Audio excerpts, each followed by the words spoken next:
for the listening audience that live coverage by WCB Radio will likely be preempted by national coverage of the House of Representatives in Washington, D.C., but the public will still be able to watch tonight's City Council meeting through Public Access Channel 22, live streamed at peoriagov.org under Council Meeting Info, and also live streamed on youtube.com at City of Peoria TV. In accordance with Governor Pritzker's Executive Order 2020-69 and 2020-74, which limit meetings to the lesser of 25 persons or 25% of the overall room capacity, and Executive Orders 2020-07, 33, 44, 59, and 74, requiring the provision of video, audio, or telephonic access to meetings, as well as the CDC recommending social distancing of at least 6 feet between persons.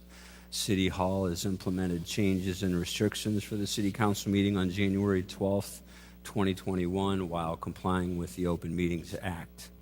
The council meeting will be held in person in City Council chambers. There is a room capacity restriction in place of 25 persons at one time, which would result in a wait to enter if met. Temperature screenings and face coverings are required for access to City Hall. Members of the public and the media are invited to watch through the live stream on the City of Peoria's website, YouTube, local television, Channel 22, or listen through WCBU radio if it's not preempted. While public comment is available in person, the option to submit comments through the city clerk's office due to room capacity restrictions was available as well. Any submissions will be read into the record. The agenda, minutes, and video podcast of the meeting will be available online through the city website. Madam Clerk, the council mics are open for roll call. Mayor Ardis. Here. Councilmember Sear. Here. Councilmember Grayeb. Here. Councilmember Jensen. Here. Councilmember Kelly. Here. Councilmember Montalongo. Councilmember Moore. Present. Councilmember Euler. Here. Councilmember Riggenbach. And Councilmember Ruckriegel. Present. You have a quorum present, Mr. Chairman.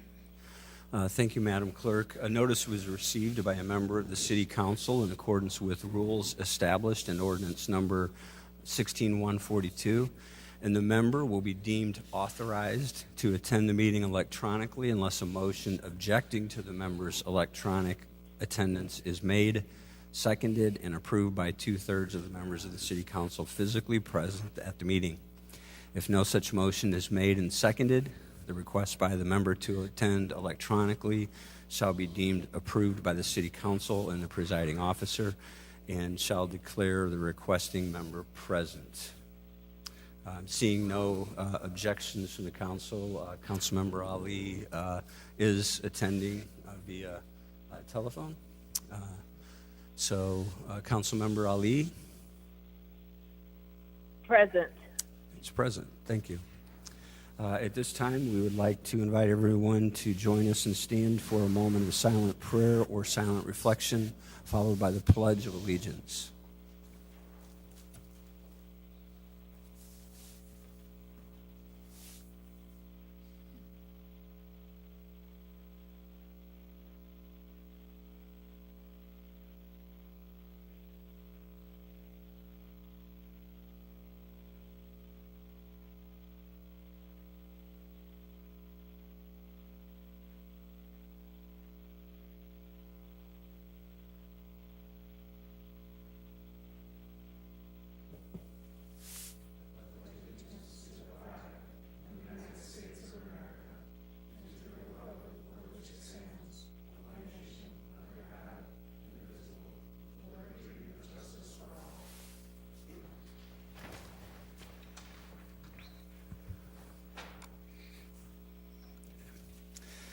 We have one proclamation this evening that wasn't on the agenda for obvious reasons, but we'd like to ask Chief Marion if he would step forward to the podium here, as I'm sure you might want to say a couple words after this. Whereas Lauren Marion III was hired as a police officer by the city of Peoria on October the 3rd, 1994. During his career, he worked in patrol, the community area target team, the street crimes unit, the vice and narcotics unit, and the target offender unit. He also held the collateral duty of task force officer with the Drug Enforcement Administration. He was promoted to police chief on November the 14th, 2018. Prior to working for the city, Chief Marion served as active duty Army military police. And whereas policing had always been present in Chief Marion's life, his grandfather, Frank N. Smith, was the police chief of Bellevue. His father, Lauren Marion Jr., served 30 years with the City of Peoria Police Department. Chief Marion even had the good fortune of serving on the Peoria Police Department for 15 years with his father. And whereas he's been recognized with numerous awards and accolades for his exemplary professional performance, including several letters of commendation, 2 Distinguished Service Awards, the American Legion Meritorious Service Award, and was named Officer of the Year in 2008. And whereas Chief Marion not only served the public, but also his colleagues, concerned about the health of fellow officers, he established an officer wellness program that provides peer-to-peer support, as well as a police chaplain group that assists officers who have been exposed to trauma. And whereas under his leadership, the Peoria Police Department completed the body camera project, received commission on accreditation for law enforcement agencies, CALEA accreditation, and increased community policing efforts, including additional resident officers. And whereas Lauren Marion III took an oath when he was hired to support the Constitution of the United States and the Constitution of the State of Illinois, and to faithfully discharge the duties of the office, an oath that he never broke. And whereas Chief Marion kept that promise to the public he so honorably served for 26 years. Now, therefore, I, Jamardis, Mayor of the City of Peoria, along with the entire Peoria City Council, do hereby extend our appreciation as we celebrate and recognize the upcoming retirement of Police Chief Lauren Marion III.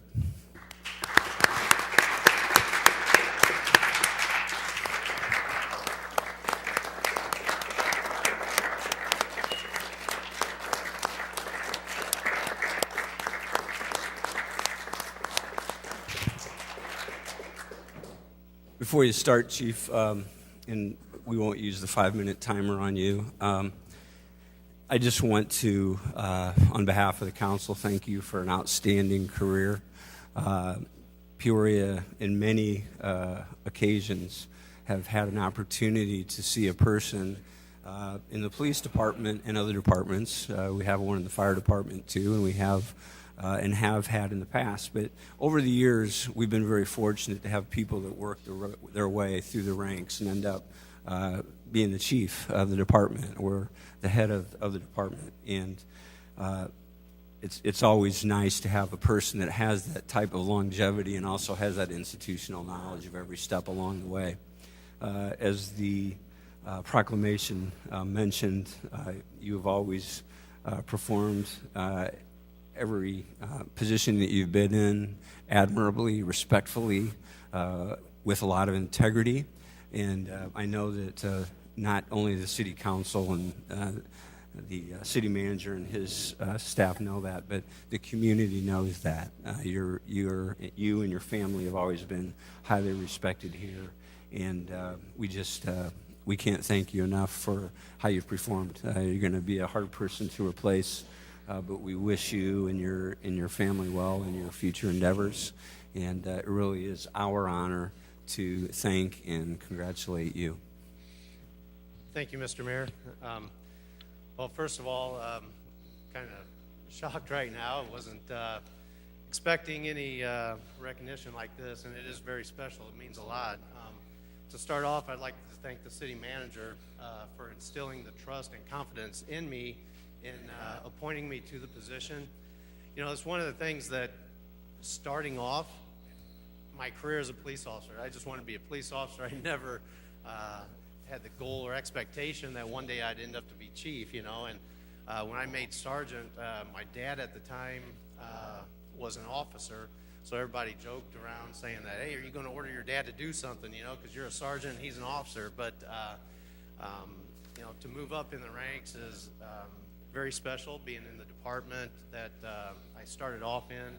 So I'd like to thank the city council as well. Working with all of you over the past almost 3 years. I started as interim on February 9th of 2018. So it'll be almost 3 years that since I've been chief, and working closely with all of you. The professionalism that you have working with me, and I really appreciate it. And again, Mr. Mayor, over the years, we've spent a lot of time together in meetings and stuff, and I want to thank you as well. So kind of nervous trying to hold it together and get my point across, but I'm very appreciative and blessed for the career that I have had, and my wife and I look forward to the future, see what the future holds for us. And so again, I want to thank council, mayor, Mr. Manager, for instilling the trust and confidence in me. So thank you.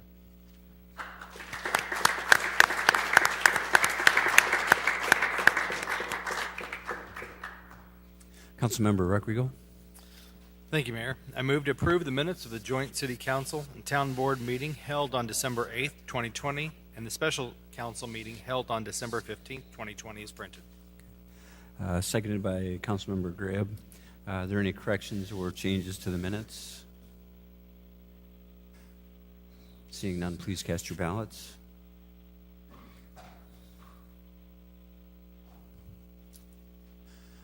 Councilmember Ali. Aye. That motion passes unanimously. Madam Clerk. Our first item of business is a township item 21-001 is a request from the town officials to approve the December 2020 actual expenditures and to approve the January 2021 anticipated expenditures for the town of the city of Peoria.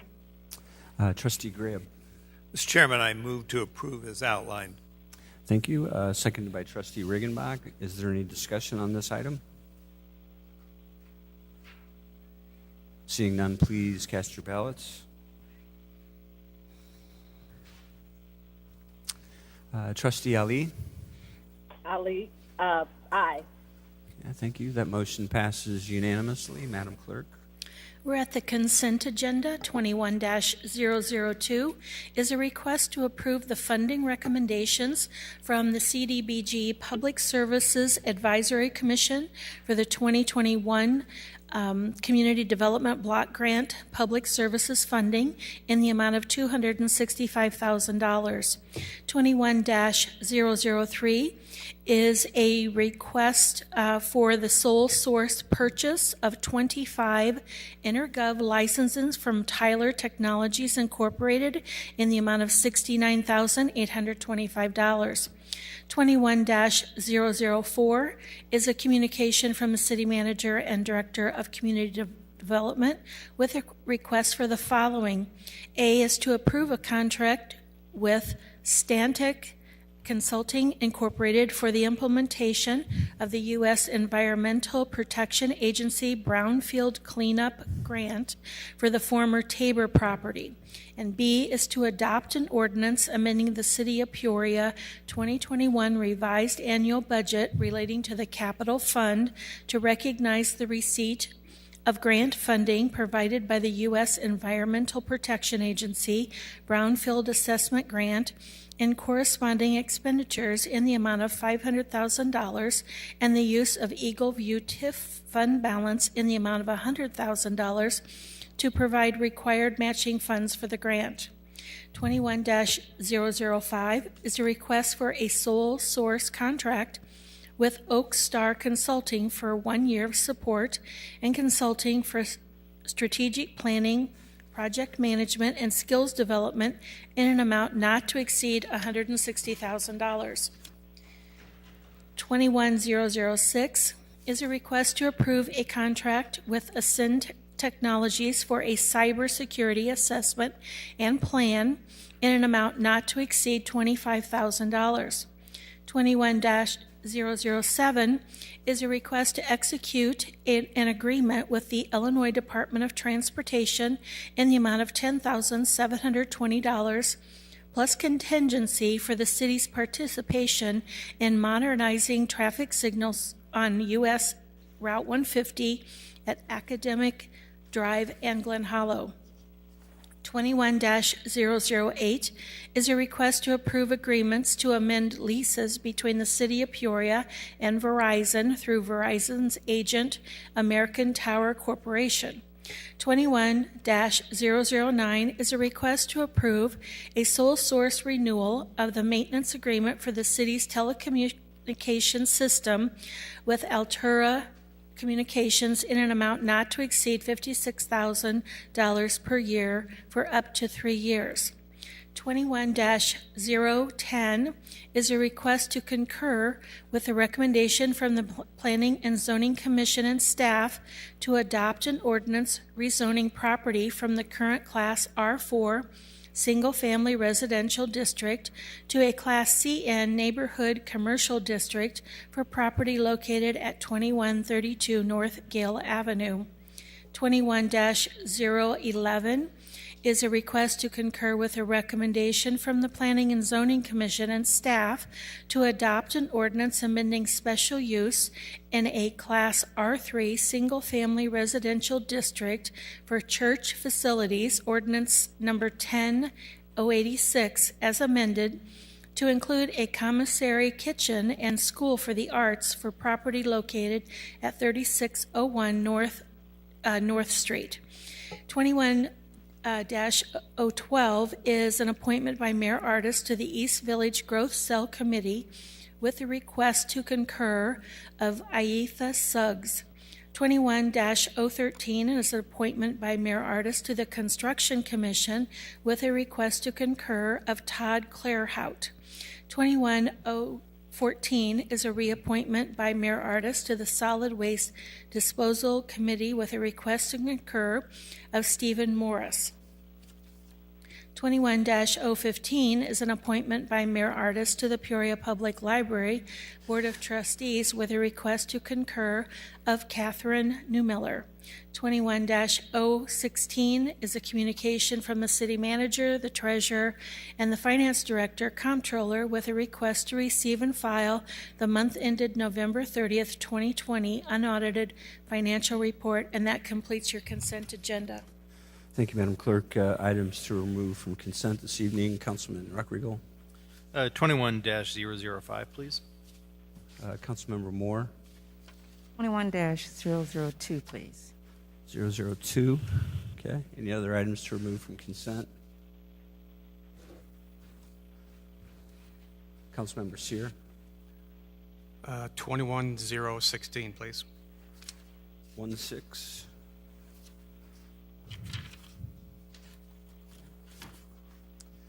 Seeing no other lights, we have a motion and a second to approve remaining. Councilmember Sear, seconded Councilman Kelly. Please cast your ballots. Councilmember Ali, Aye. and that motion passes unanimously. Madam Clerk. 21-002 is the request to approve the CDBG Public Services funding. Councilmember Moore. Thank you, Mr. Mayor. The purpose for pulling this item that I intend to make a motion to approve is to recognize the commission, the CDBG Public Service Advisory Commission, for their work in allocating these funds. If you read through the communication, you will have seen that there was over $700,000 of requests that came in. And at this particular point in this meeting is never a short meeting because I'm very proud of the fact each member takes the time to explain or ask questions about the process, what the funds are being used for. Especially during this COVID time, there was a lot of discussion. There was a lively discussion about equity as to the organizations that were applying and suggested for funding. And you just don't, you would probably never know unless you sit and watch these folks work, how much work and thought they put into this. As most of you know, these commissions are volunteer, and the volunteers that we have in this round on this commission are all fully engaged. And so I want to thank them for their work on this. They had a lot of decisions to make, and more equity is coming into the conversation. And that's something that I've always wanted and appreciate, that everybody is recognizing that our whole community is in need right now. And so with that, Mr. Mayor, I'd like to move for approval. Okay, motion to approve. Seconded, Councilmember Ruckriegel. Is there any additional discussion on this item? Seeing none, please cast your ballots.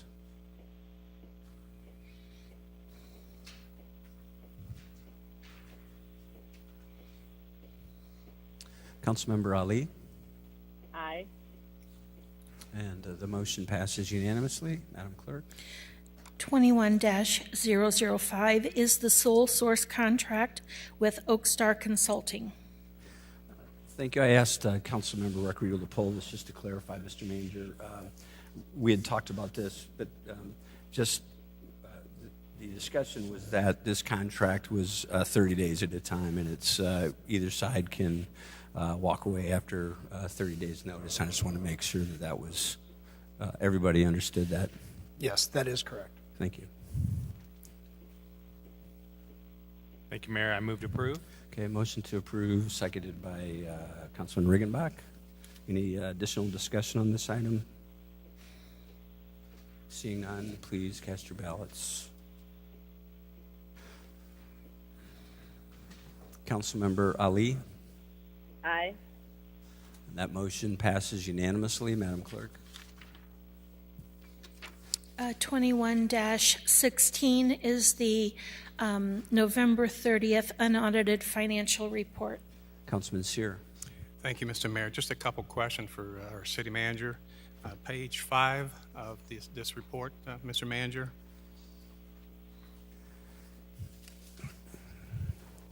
I'm getting to it. Hang on. Sorry about that.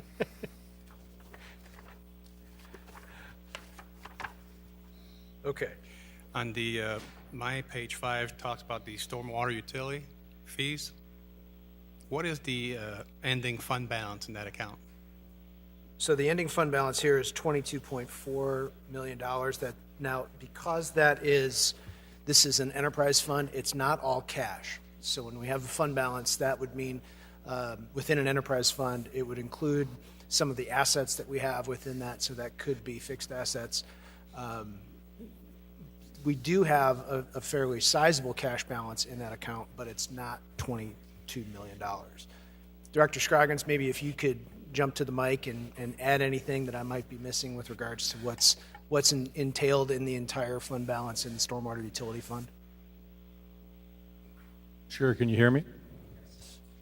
As the manager indicated, Stormwater Utility Fund is our only enterprise fund at this point in time, and under the enterprise fund presentation, it is a full accrual presentation. So it has all the assets in that fund, including all fixed assets, loans.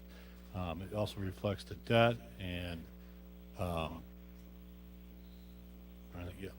and so really this is a reflection of what you would call equity in a regular private firm or private company.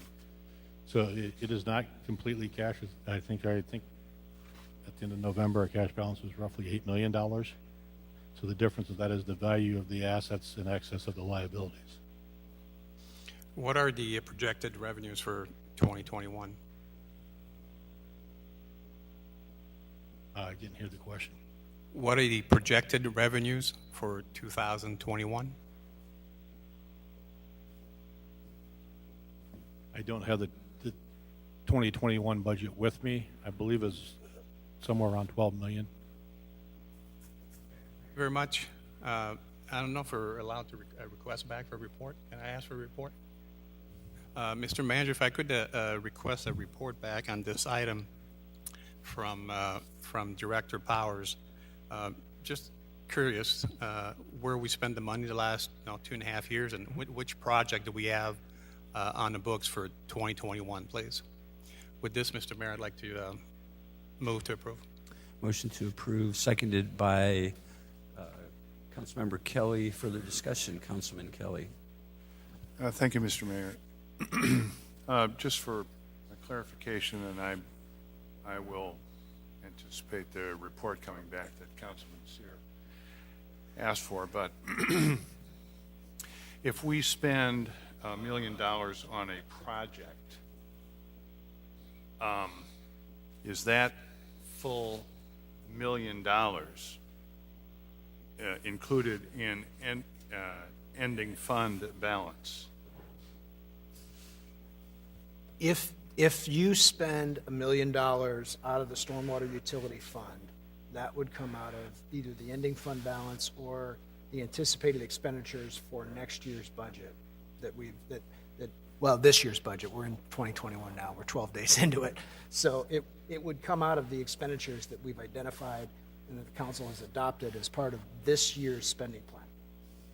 I understand that. What I'm not sure I understand is whether that $1 million project, that if that $1 million is showing up in the $22 million, or was it taken out of cash and it's no longer?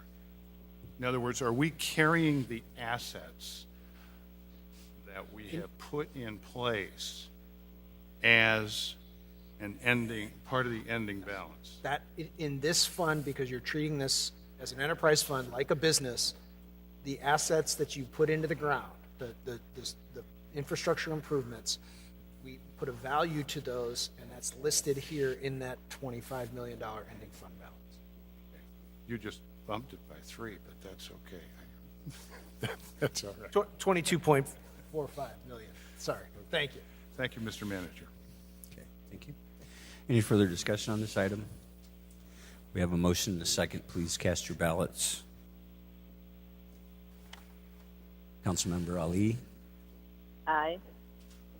That motion passes unanimously, Madam Clerk. We're at the first reading. 21-024 is a first reading review of an ordinance designating an area of urban decay and adopting a tax abatement for said area. And I would like to call your attention to a handout. It's a revised ordinance that is proposed. It's on yellow on your desk. I don't know if Director Black wants to start this off, or Councilman Kelly, you want to start this off? How would you like to? I guess I'd like to start out by asking Corporation Counsel just to go over what the differences are between what was in the packet and this yellow correction. Sure. Thank you, Councilman. Just to provide a little context, for a few months now, the council has been discussing establishing an urban decay abatement area. That discussion started back in the fall, and the Joint Review Board actually met in October and again in November to have that discussion. The Joint Review Board did make a recommendation to approve that based on the ordinance at the time. The ordinance that was in your packet compared to the yellow sheet has 2 very small changes. One is a change in the name. We've simply gone with the urban decay redevelopment area rather than try to title it north, south, east, west, or unit number 1. And then it also clarified that the time frame for this district will run on a 10-year cycle. That is what is listed in the statute. However, it is also clear that the landowner should get 10 years worth of benefits. So even if somebody comes in the 10th year of the ordinance, they will still be entitled to 10 years of the benefits as are outlined. And the other point to note is the legal description that is attached to this was a preliminary legal description, and we have not yet received the final from the survey company. So before final passage, there will be a slight change to the legal description that is attached. Thank you, Corporation Counsel. Mr. Mayor, I wasn't aware that Director Black wished to speak, but that's great. I didn't know if he was or not. Oh. So. Is that a yes or a no? Okay. Thank you. This has been kind of a long process thus far, but we've had to abide by the statute in the state of Illinois, and it provides for a pretty good period of time between when we first took a vote on this back in September and today. A lot of things have happened during that time, including the refining of things like the language, but also meeting with neighborhood organizations and neighborhood people multiple times,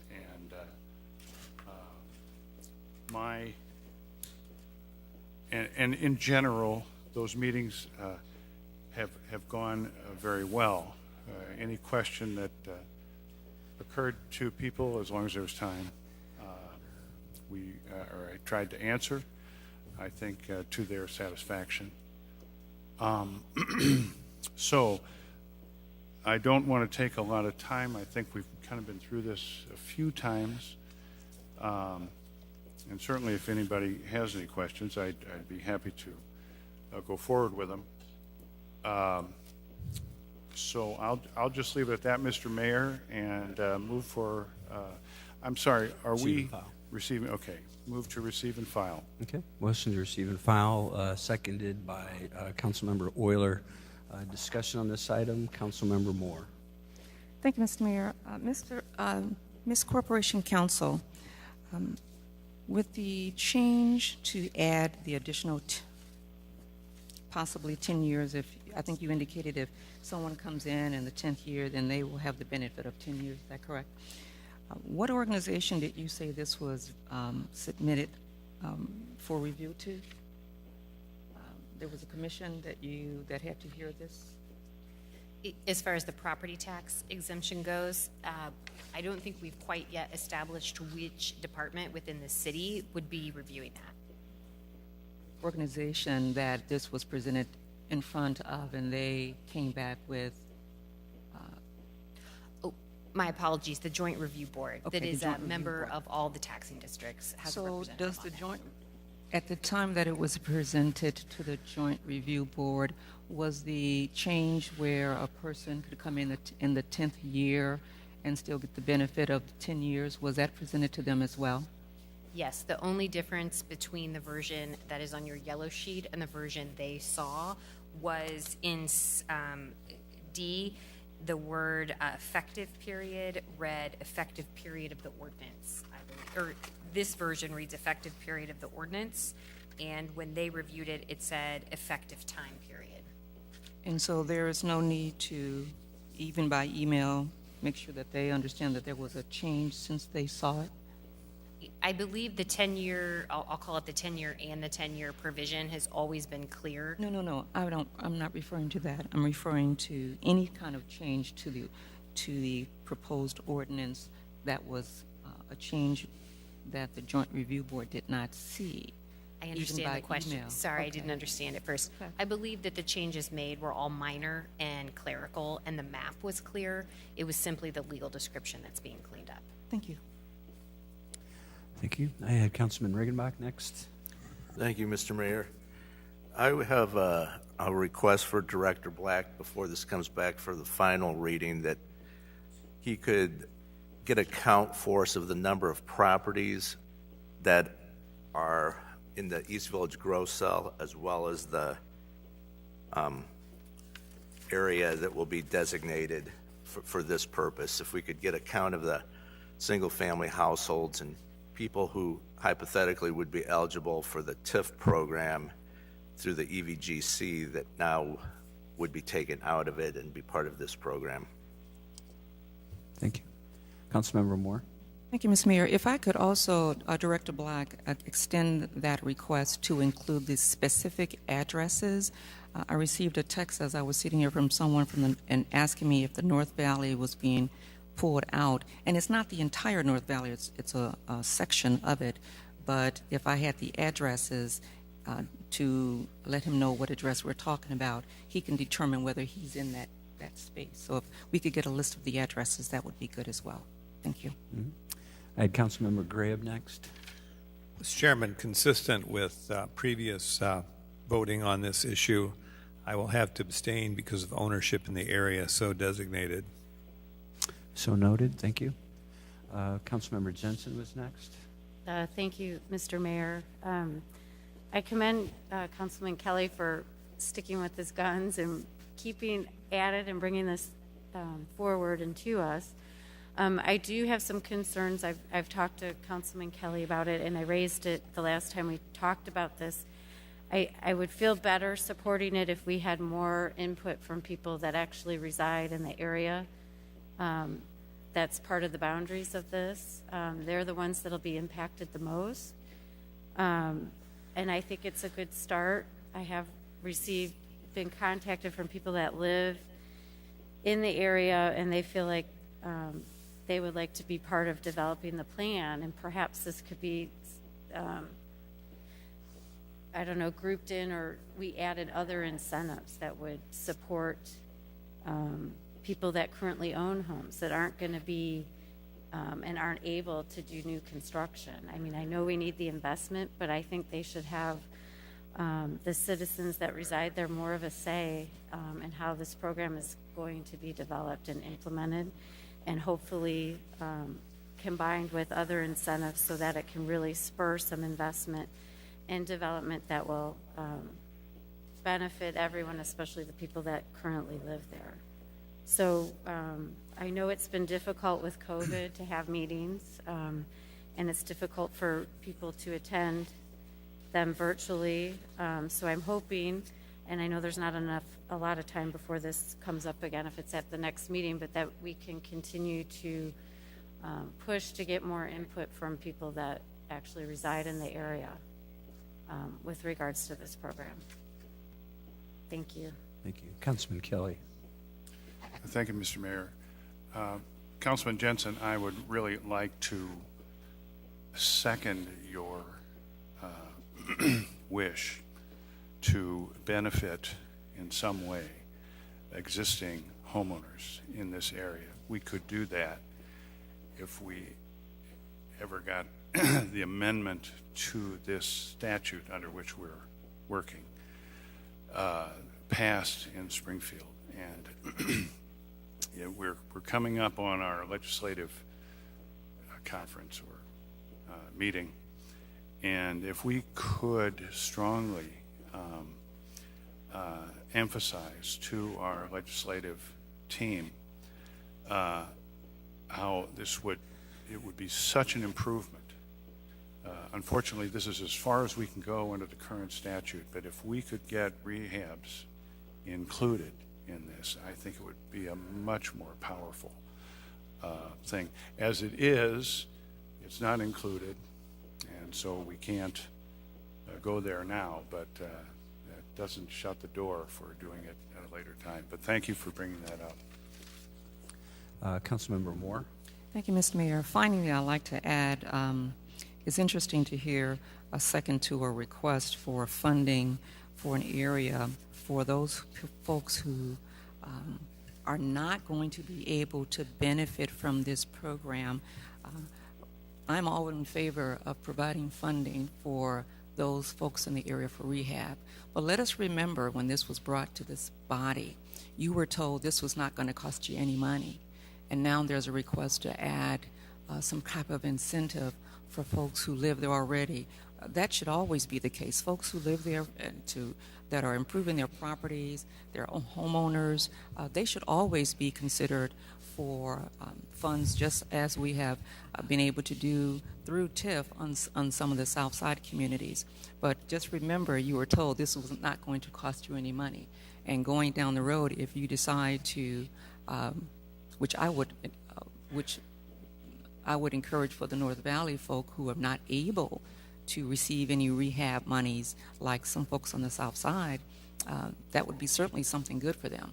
But aside from that, this was not supposed to cost you any money. Thank you. Thank you. I'm not seeing any additional lights. Is there any further discussion on this first reading? Seeing none, we have a motion to receive and file in a second. Please cast your ballots.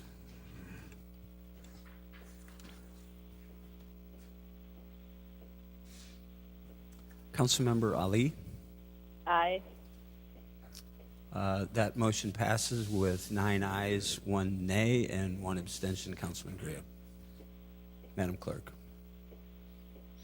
We're at regular business. 21-17 is a request to approve the declaration of local state of emergency. Councilman Riggenbach. Move for the approval? Seconded by Councilman Ruckriegel. Discussion on this item. Seeing none, please cast your ballots.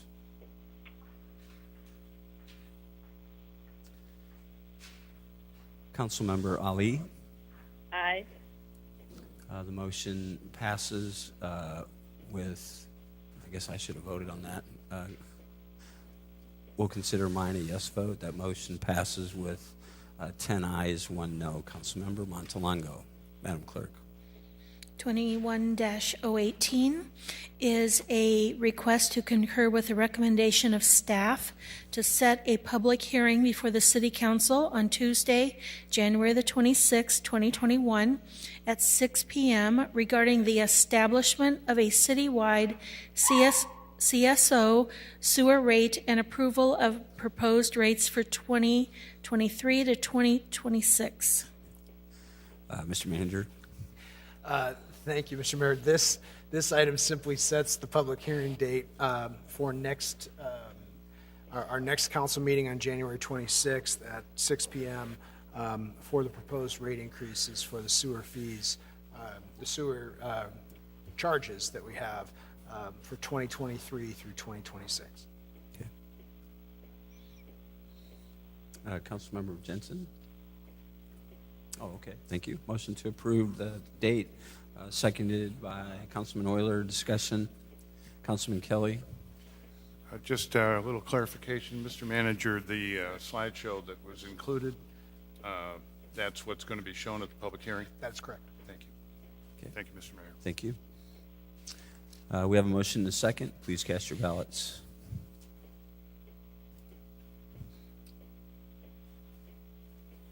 Councilmember Ali. Aye. That motion passes unanimously. Madam Clerk. 21-019 is a request to authorize the city manager to enter into a contract with Clifton Larson Allen LLP to provide annual auditing services for 2020 in the amount of $99,750, reduced from the original contract of $111,900, and extend the current agreement for 3 years, specifically for fiscal year 2021, 22, 23, and with an optional 2-year extension for fiscal years 2024 and 2025. Mr. Manager. Thank you. Back in December, the purchasing department sent out letters to all of our vendors asking for proposals or responses to see if people would be willing to reduce some of their rates. Clifton Larson Allen, who is our current auditors, did provide a rate reduction coupled with an extension. And so what we have in front of you is a 3-year contract at reduced rates from what we're currently paying, and then a 2-year option to renew after that. This was part of the effort, I think, that was during the budget discussion that was at the request of Councilwoman Jensen that we go forward with trying to make some of these expense reductions. So we'll probably have a few more coming back as we get through those with different vendors as we have this kind of negotiation going forward. Thank you.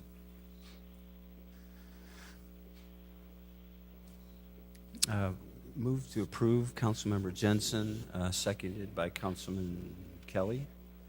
Discussion, Councilmember Jensen.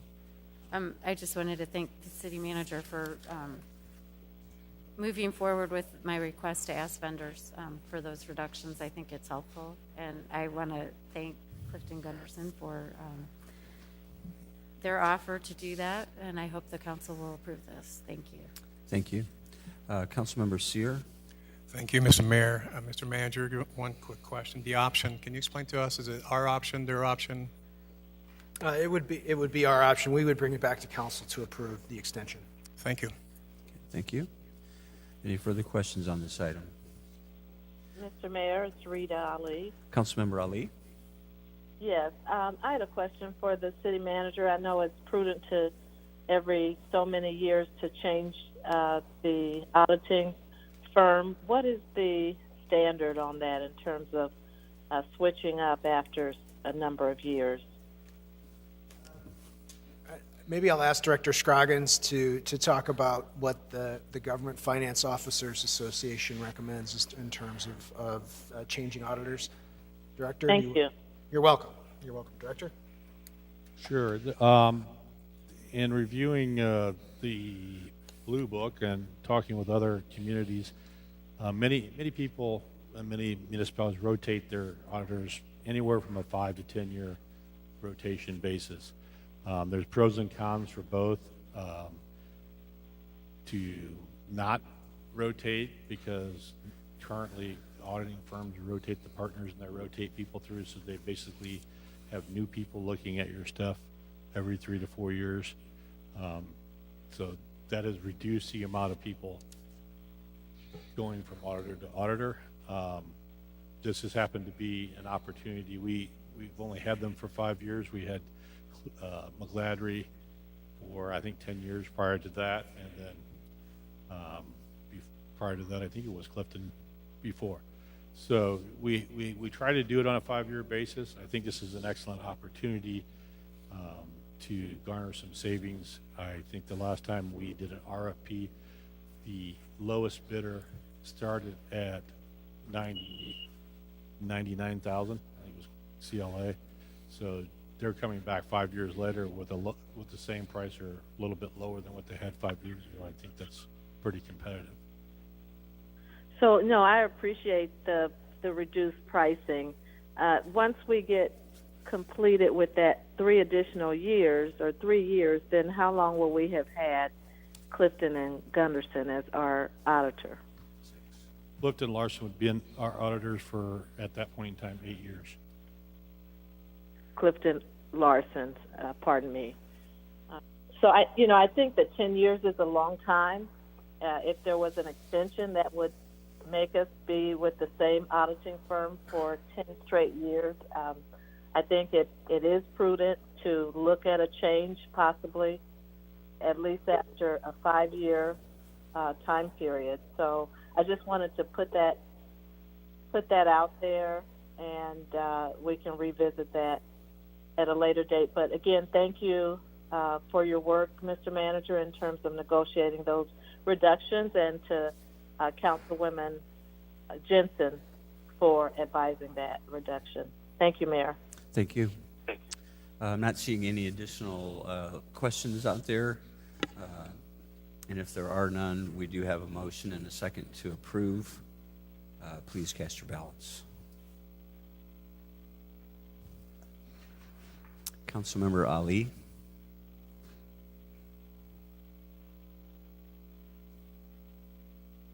Councilmember Ali.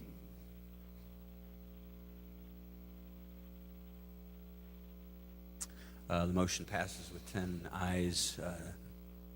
10 ayes. Madam Clerk. 21-020 is a request to approve and authorize the city manager to execute the collective bargaining agreement negotiated between the City of Peoria and the Peoria Police Benevolent Association, covering the period from January 1, 2020 through December 31, 2021. Mr. Manager, did you want to give us Council Peterson, and then I have Councilman Gribb after that. Thank you, sir. The City and Peoria Police Benevolent Association negotiated a successor agreement. It was voted on and ratified by the union on December 2nd of 2020, and that draft contract was sent to the council 5 days later, I think on December 7th. There have been no changes since the draft that was sent to you on December 7th. The key terms of that are that it is a 2-year agreement, so it runs from January of 2020 through December 31st of 2021. So that does mean that we will be starting negotiations here before too long, since the contract will expire at the end of the current year. The wage increase was 1.5% for 20, 1.5% for 21. The police were given 2 additional days of vacation starting in 2021, and that was prudent within the course of looking at the other comparables. There was some updated promotional language for lieutenant promotions that allows for an employee confidence rating component that's similar to what has currently been added in the sergeant promotions, and it was in the prior contract. The city obtained some changes to Article 17, which has to do with fitness for duty in the labs we can use for drug and alcohol fitness testing. We believe that that change, although we'll still be required to use certified labs, will allow the city to garner some cost savings for looking at less expensive labs. The only other major change has to do with just some language issues, cleaning up some language in critical incident leave, conduct of investigation, and direct deposits. And the city and the police union did agree to incorporate some language that had to do with creating a 10-hour shift for shift patrol and some other positions that give them some flexibility when they need it on patrol. Those would be the key terms of the agreement. Thank you. Thank you. Councilman Graeb? Move for approval. We have a motion to approve, seconded by Councilmember Riggenbach. Discussion. Councilman Kelly. Thank you, Mr. Mayor. Just a couple questions. I've not been here 2 years, but are these contracts typically 2-year contracts? This contract was a 2-year contract. Yes. We have contracts that are 2 years, we have contracts that are 4 years, but the current contract ran from 17 to 19. Okay. So it's fairly typical then that the police contract at least is a 2-year contract. At least for the most previous agreement, it was a 2-year agreement, yes. Okay. And the extra shift or the new shift, the 10-hour shift, is that just for my information, is that going to be permanent, or is that going to be used at a time when it seems that there's going to be more need for more police officers because of some incidents or something through the night? It's part of the standing schedule and it's been operating that way for a while under a side letter agreement, and now it will just be incorporated into the contract. So that's always going on. Okay, thank you. Thank you. You're welcome. Any further questions on this item? Seeing none, we have a motion and a second. Please cast your ballots.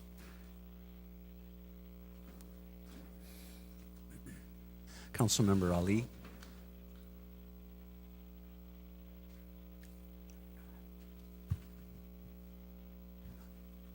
Councilmember Ali? Okay.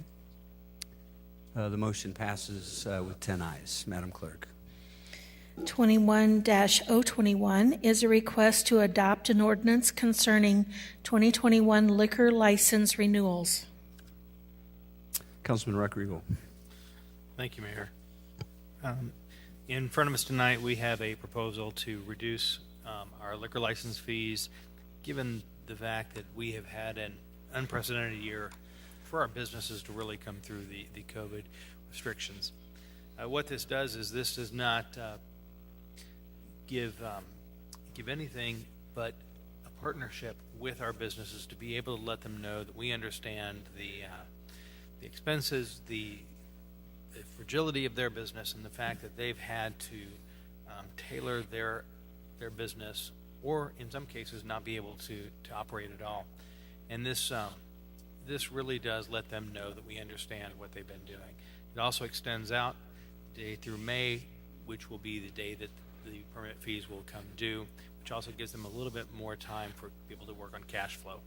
And then it following does adjust it back to the typical year permitting time frame for that. So with that, I would move for approval. Motion to approve and seconded by Councilman Riggenbach. Discussion, Councilmember Moore.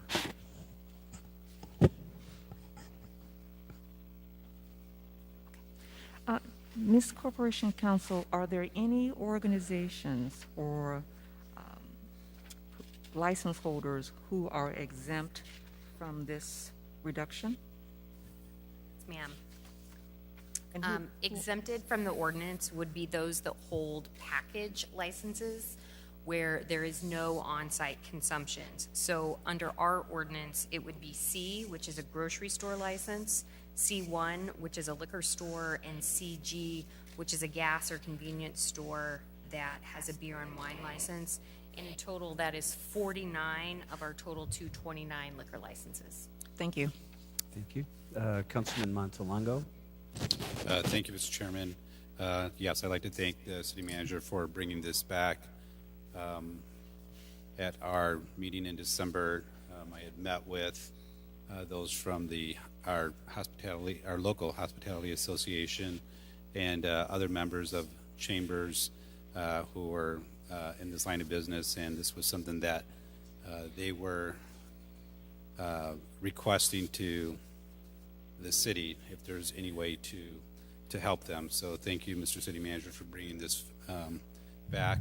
I have one question for Corporation Counsel, actually, because we just talked about this a few minutes ago, on maybe a quick overview of some of the fees that are current and what is being proposed tonight. Sure. I'd be happy to give just a brief overview. The city currently has about 229 liquor license holders. Those 229 then hold 195 various subclasses. So determining who actually pays what fee can be a bit complicated because you have to add all of those up. But our most common licenses would be a tavern license, and that fee is $1,100. So for 2021, that would be 50% of that. A Class B restaurant license is $1,300. A B1 is also the same. A grocery store license is $3,000. A liquor store license is $2,000. Beer and wine at a gas or convenience store is $2,000, and they sort of decrease based on that. Looking at the most common subclass licenses, those would be a 4 a.m. license, and there are 10 of those in the city. And that license is expensive. It's $3,500.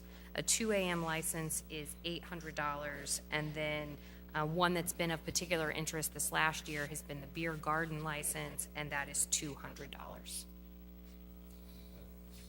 Corporation Counsel, the way this works is they're kind of bundled all together depending on which restaurant or business wants to add them. So once you start adding up all those fees, it gets to be a pretty large number. So that would be a pretty significant savings in some cases. Yes. Okay. No further questions. Thank you. Okay, thank you. Councilman Kelly, did you have a question? I thought I had your light on. No, thank you. Okay, thank you. Councilmember Jensen. Yes, I just wanted to commend staff for bringing this forward. I think it is something that our businesses need, and I fully support it. And I think it's well thought out, the plan, comparable to what other cities have done. And I also support not giving this relief to those businesses that aren't complying with the governor's mitigation orders. So thank you. I hope it helps provide some relief, and I hope we get through this quicker as soon as possible so we can get things back to normal. On another note, Councilwoman Ali's phone dropped, so I'm wondering if I could have her call me and put it to the microphone. I think we had to do that in the past. And I'm asking Corporation Counsel, because it's impossible for our team to call her back. Is that a possibility? It is it not possible for IS to get her back on the phone? Yes, that's what he said. Yeah.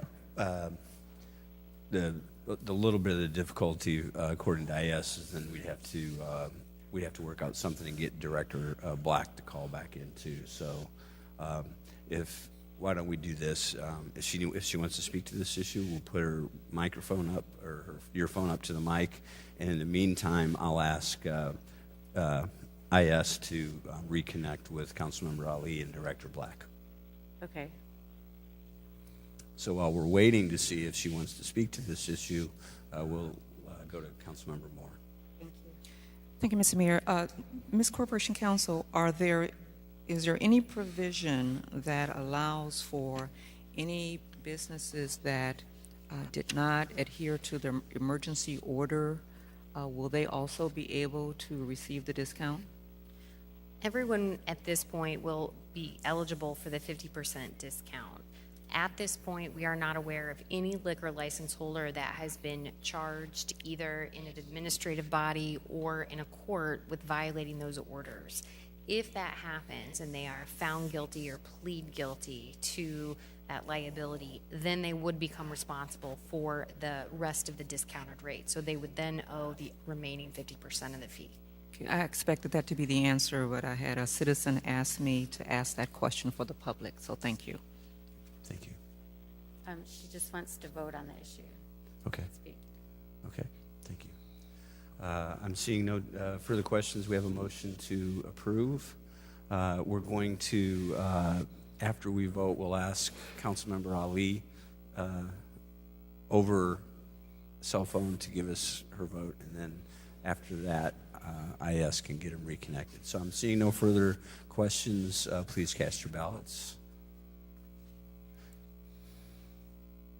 And Councilmember Ali via the phone. Is she on your phone? Yeah, she is on my phone. I'm going to put it on speaker maybe. Read off.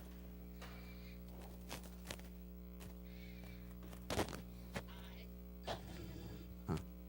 Do you have it on speaker? Yeah, try it one more time. I vote aye. Okay, I got that. She voted aye, and the motion passes unanimously. Thank you.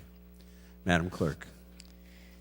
21-022 is a request to adopt an ordinance concerning the 2021 video gaming license renewals. Maybe we'll start this one with Corporation Counsel and just ask for a quick summary of what we came up with on this one. Thank you, Mr. Mayor. Similar to the liquor license holders, the video terminal licenses run concurrent with those liquor license years, and they as well were obviously restricted in their ability to provide services. This ordinance would reduce their fees in half. It would extend it for a 60-day period, just like the liquor license holders. The only note I want to make on this one is that this applies to the terminal licenses. It does not apply to the operator licenses, which are generally held by companies, larger companies, or people operating outside of our community. Thank you. Councilman Kelly. Thank you, Mr. Mayor.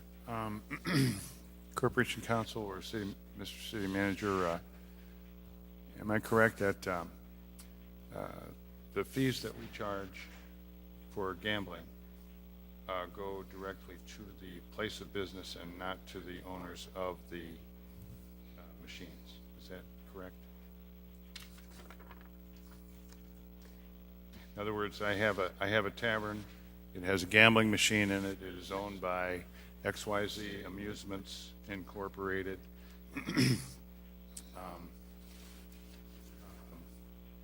I have to pay the fee, I believe, and the owner no longer has to pay a fee. The owner of the machine, is that correct?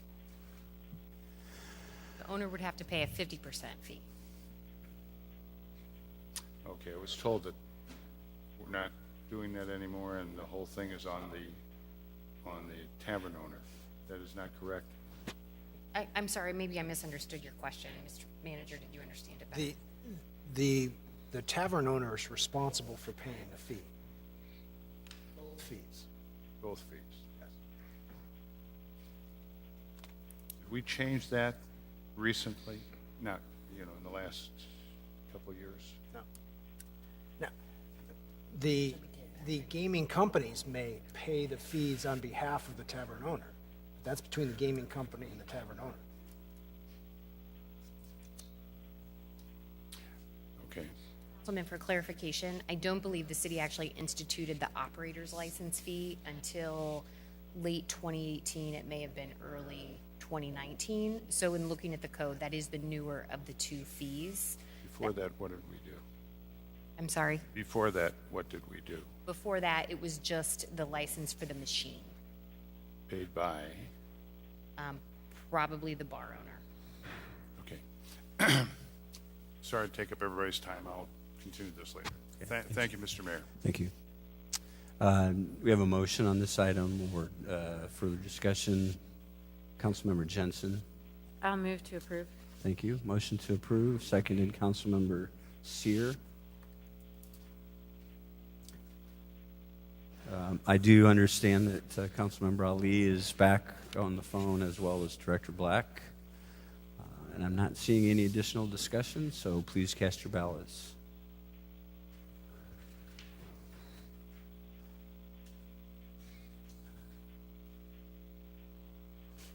Councilman Willer. Thank you. Councilmember Ali. Aye. Thank you. That motion passes unanimously. Madam Clerk. 21-023 is a request to approve the site application for a Class C packaged good liquor license for the retail sale of alcohol at M&J USA Property, LLC, doing business as King Zone at 2411 North Knoxville, with a recommendation from the Liquor Commission to deny. Thank you. Councilmember Graham. Mr. Chairman, at roughly 5 o'clock this afternoon, I did receive a request for someone to speak to this item who may represent M&J USA with the privilege of the floor if that person is present. Do we have someone here on behalf of the J&M? Okay, I'm not seeing anyone, Councilman. Mr. Chairman, in view of the overwhelming response from the neighborhood, negative response, the recommendation of the Liquor Commission to deny, Peoria Police Department recommendation not to allow, I move to deny. Okay. Motion to deny, seconded by Councilman Reckriegel. Is there any discussion on this item? So just for housekeeping, a yes vote is to approve, to deny. Please cast your ballots. Councilmember Ali. Aye. That motion passes unanimously. Madam Clerk. We're at unfinished business. 20-182 is a request to adopt an ordinance amending Appendix A, the Unified Development Code of the Code of the City of Peoria, pertaining to short-term rental uses. Councilmember Euler. Thank you, Mr. Chairman. You'd think after all this time we'd be ready here, but we actually have had new things come up this week, and we had a meeting with Airbnb, Director Black and Councilman Reckriegel and I, and that was a very positive meeting, and Director Black also took some things away from that he'd like some additional time to work on, and they would like some time to talk with council members on this, so I moved to defer to the second meeting in February. Okay. A motion to defer, seconded by Councilman Kelly. Any discussion on the deferral? Seeing none, please cast your ballots.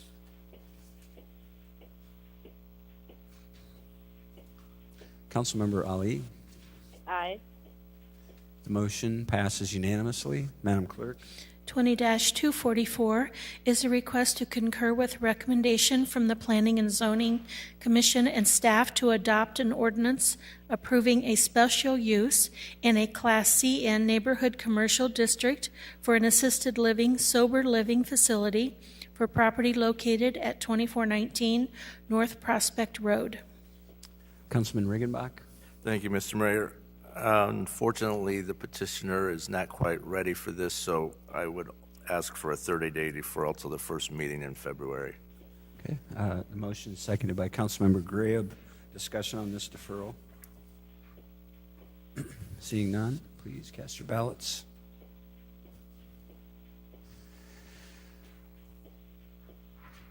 Councilmember Ali. Aye. That motion passes unanimously. Madam Clerk. 20-301 is a request to defer until January the 26th, 2021, the following. A is an ordinance amending the City of Peoria biennial budget relating to the use of the South Village TIF Fund balance to purchase the property at 210 Southwestern Avenue. And B is to approve the purchase of real estate located at 210 Southwestern Avenue for that same price. Councilmember Moore. Thank you, Mr. Mayor. My intent is to actually to withdraw this item, and I'll explain to you why. After that last meeting we had about this in December, I had no less than 6 organizations, businesses, or individuals contact me about utilizing that space. I was gratified to hear that they had all listened to that council meeting and understood that this was not going to be a center, if you will, like anything that's currently in Peoria or duplicate services that are in Peoria. Rather, this was going to be like, and some of you may not know what Black Enterprise magazine is, but in the Black Enterprise online magazine, I would encourage you to go out and Google LeBron James Community Hub. So briefly, LeBron James is creating a community, what he's called Community Hub. Fortunately, his building is 60,000 square feet, and this is only 12,000, so we can't do anything like that. But the concept that I was working under to try to acquire this property came from what he is doing there. He's bringing in retailers, grocers, professional offices into his 60,000 square feet, and we can't do that logically. But in this space, while we were waiting for a grocer, my intent was to utilize that space for some small business, micro businesses who have already contacted me through last August when I had, when there was a marketplace during August, because August is National Black Business Month. So we had 40 to 50 businesses that were there who would be interested in leasing a space to sell their wares and having someone there. So that was the goal of this process. So let me take you back even a little further. The reason we are here in the first place was that we made a petition to the state government to help us fund the South Side Fire Station, the station number 4 on Western. And at the time that that request was made, I had received a lot of requests from community members for some gathering place. Maybe they're having a meeting and there was that is larger than what some facilities would be able to provide. And so we requested from the state of Illinois funding for what was called a fire station / community. It was called center, but it was only going to be one big open room. That's all there was going to be there. Well, when we were fortunate to get $5 million allocated, we thought, whoa, well, we can do something a lot better than a one big room. Let's look at something different. And that something different was this community hub that LeBron James is trying to do where he is. As I opened, I indicated that I've received not less than 6 organizations who have asked about utilizing that space in various ways. In fact, one of those organizations is a grocer in Chillicothe, and I hope he's listening because I am going to call him. Grocer in Chillicothe who's interested in collaborating in some way. I want to thank Assistant City Manager Deborah Rattler, who went and met with myself, and she went and met with Hy-Vee because they were one of the first people who contacted me after that City Council meeting. So it's been a lot of very exciting potential opportunity. There are no plans. There is no proposal. There's just conversation that people want to have to see how they can be a part of this.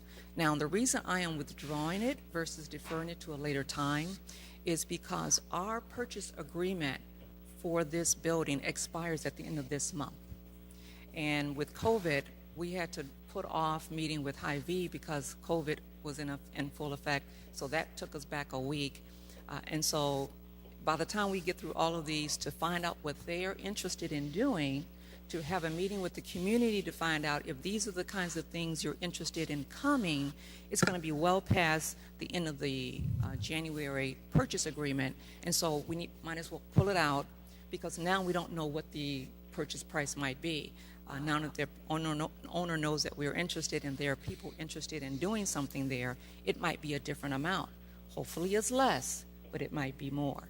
And so that is the reason that I would like to withdraw this and it will come back. You will see this again, but I want to go through these 7 different organizations, 6 now that we've already talked to Hy-Vee, to find out what their interest is as well. Thank you. Thank you. Corporation Counsel has indicated that we don't need a motion because there's no pending actual vote on the floor for this, so it's appropriate to just withdraw with no motion, so no action involved. Madam Clerk. Yes, if there's no further unfinished business. Do we have any unfinished business, unfinished? We'd be at new business. New business for the council tonight, new business. Councilman Graham. Mr. Chairman, I believe you're our direct link to the City County Health Department.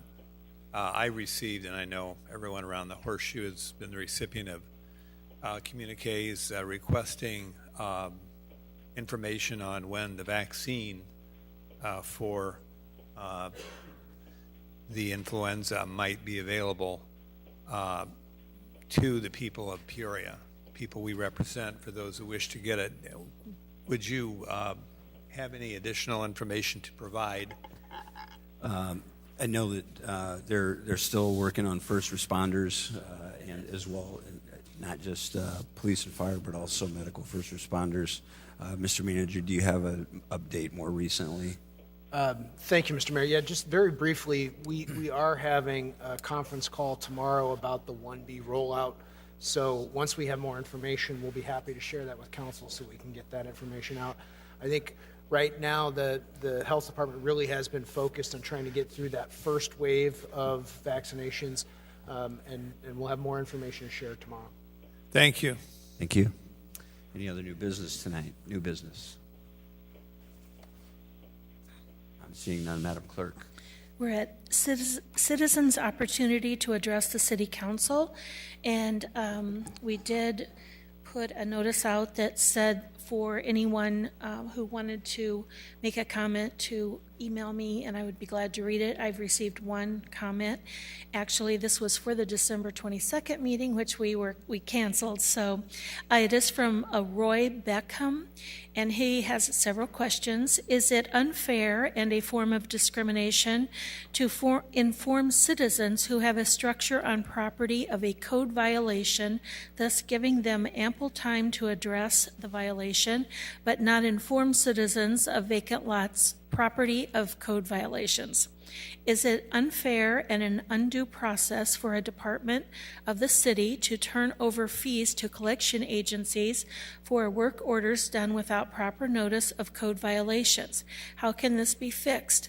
If I'm fined for pieces of paper that blow over a daily basis and not given ample time to address the issue, I would not be able to pay my taxes, pension fees, and stormwater fees the city already collects from me because of interest accrued on invoices the city turns over to debt collection agencies.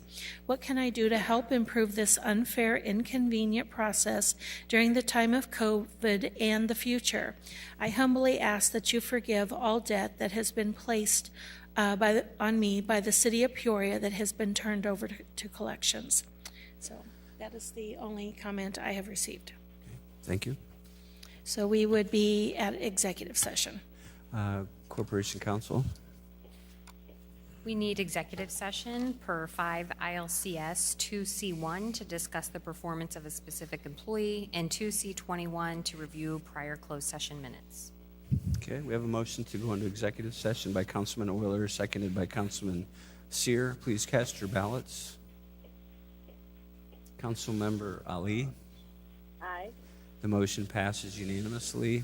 We have a motion to adjourn by Councilman Kelly, seconded by Councilmember Moore. Seeing no discussion, please cast your ballots.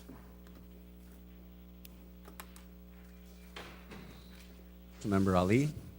Aye. That motion passes unanimously. We would like to thank everyone for joining our city council meeting this evening, and we will be back in 2 weeks. This meeting is adjourned.